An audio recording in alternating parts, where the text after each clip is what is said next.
Assalamu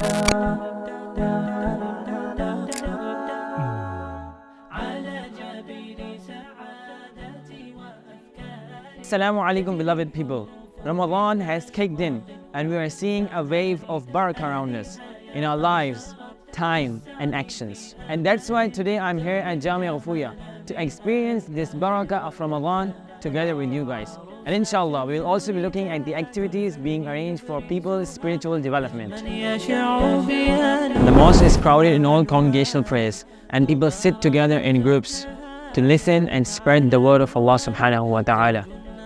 Some people recite Quran for a long time, while some spend their time in meditation. And this creates a peaceful ambience in the masjid throughout Ramadan.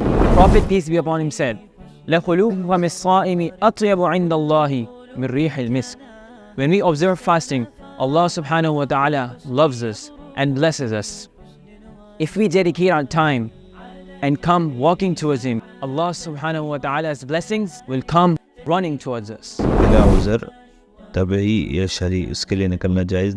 To share knowledge among Muslims, there is a short session after Asr prayer where some issues of fiqh regarding Ramadan and fasting are discussed. Okay, so now we are here to behold the arrangement for iftar.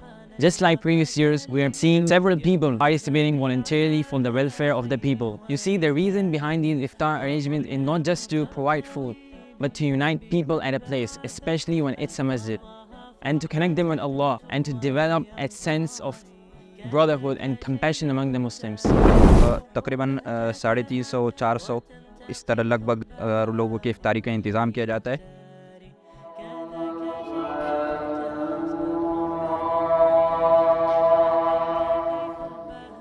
Allah subhanahu wa ta'ala says in Surah Al-Baqarah, Ramadan is the month in which Quran was revealed.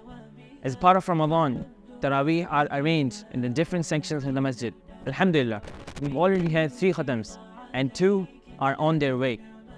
Shortly, the last Ashr of Ramadan will begin, in which people will perform i'tikaf, spending their time in the masjid till Eid. This is how fast Ramadan passes, and we never know whether we will make it to the next Ramadan or not. So we should try our level best and make most out of the remaining days. So let's conclude with a request. You see, Ramadan is the month we try to behave nicely and care about our younger and older ones. In this month, we should definitely be compassionate towards each other. But as being one united ummah, we must not forget the pain and sufferings of our brothers in Gaza. We should pray that they have a peaceful Ramadan, and we should also contribute to them in every possible way. And most importantly, if you want to be a part of these virtuous steps, visit us at the Shams Institute. Wassalam.